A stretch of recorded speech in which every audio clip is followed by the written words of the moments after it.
प्रिय विद्यार्थियों, नमः संस्कृता संस्कृत प्रज्ञा चैनल में आप सभी का हार्दिक स्वागत है। आज के प्रकरण में हम सब स्वर संधि के भेद में से गुण संधि का अध्ययन करेंगे। सूत्र है आदि गुणा। यदि आ अथवा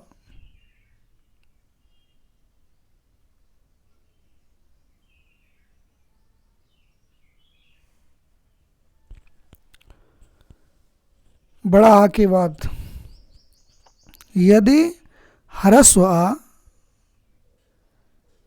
या दीर्घ आ, ये जो है दीर्घ आ है, के बाद ह्रस्व ई या दीर्घ ई आए, ध्यान दीजिएगा। यदि कह रहा है, आदि गुणा सूत्र कह रहा है कि यदि ह्रस्व आ या दीर्घ आ के बाद ह्रस्व ई या दीर्घ ई आए तो दोनों के स्थान पर ए एकादेश हो जाता है। क्या हो जाता है? ए एकादेश हो जाता है। इसी तरह यदि ह्रस्व आ या दीर्घ आ, ये जो लिखा गया है ये ह्रस्व आ है या दीर्घ आ के बाद ह्रस्व उ या दीर्घ उ, ये लाइन ह्रस्व उ या दीर्घ उ, ये दोनों वर्ण हैं, आए तो दोनों के स्थान पर क्या होता है? ओ एकादेश हो जाता है। इसी तरह ह्रस्व आ दीर्घ आ के बाद यदि ऋण आए तो दोनों के स्थान पर अर एकादेश हो जाता है।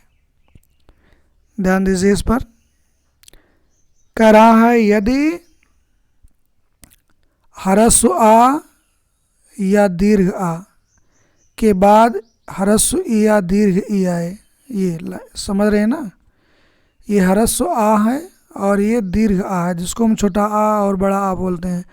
छोटा आ को ही ह्रस्व आ बोलते हैं और बड़ा आ को दीर्घ आ बोलते हैं। संस्कृत भाषा में ह्रस्व आ और दीर्घ आ। धन ह्रस्व ई या दीर्घ ई को जब हम जोड़ेंगे तो भैया क्या बनेगा? ए बनेगा। क्या बनेगा? ए। आ अथवा दीर्घ आ, इसमें हम छोटी ई जोड़ेंगे। क्या? ह्रस्व ई या दीर्घ ई।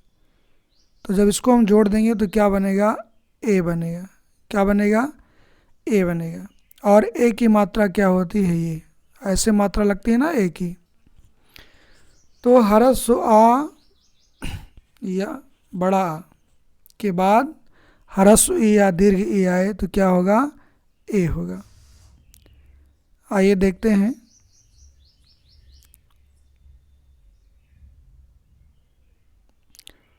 कह क्या रहा है ये?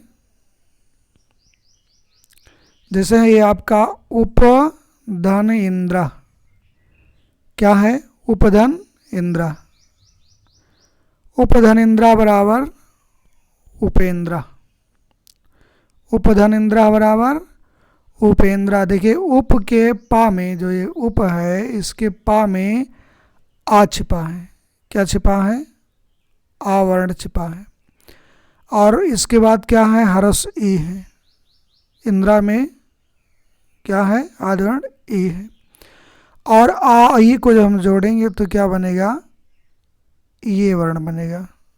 ये होगा। आ और ई को जब हम जोड़ेंगे, चाहे ह्रस्व आ हो या दीर्घ आ हो, उसमें ह्रस्व या दीर्घ जोड़ें तो ए बनेगा।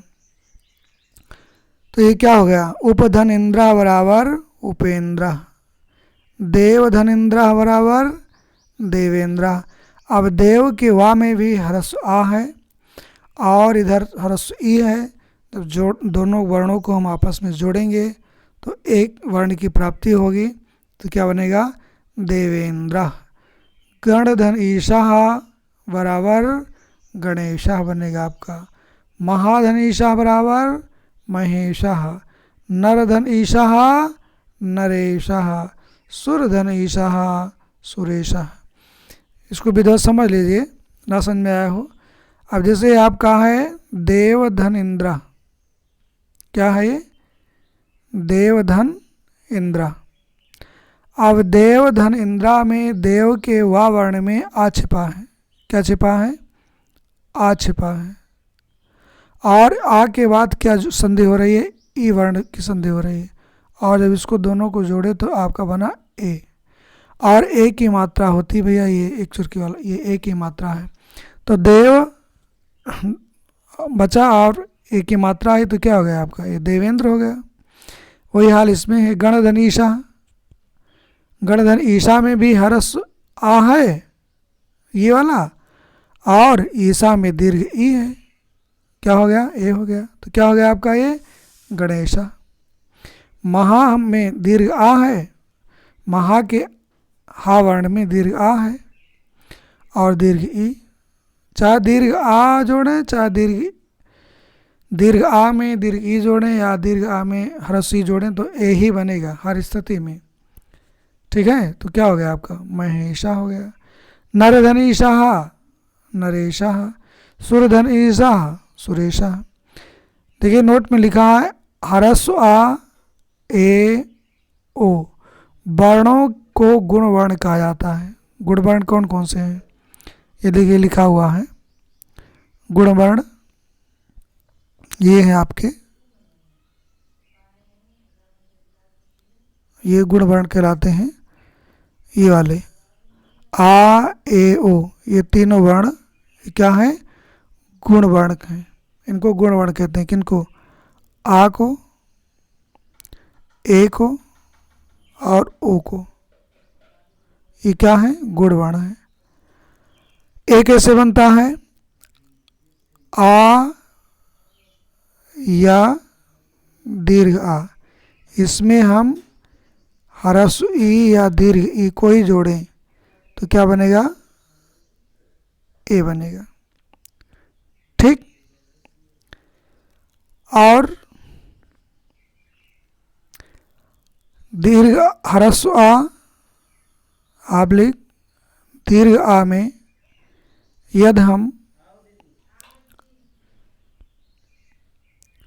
ऊ जोड़ेंगे तो क्या हो जाएगा?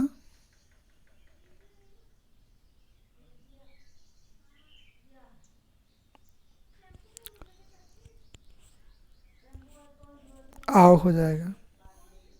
ठीक है। देखिए लता धन एव, लता धन एव, समझिए इसको।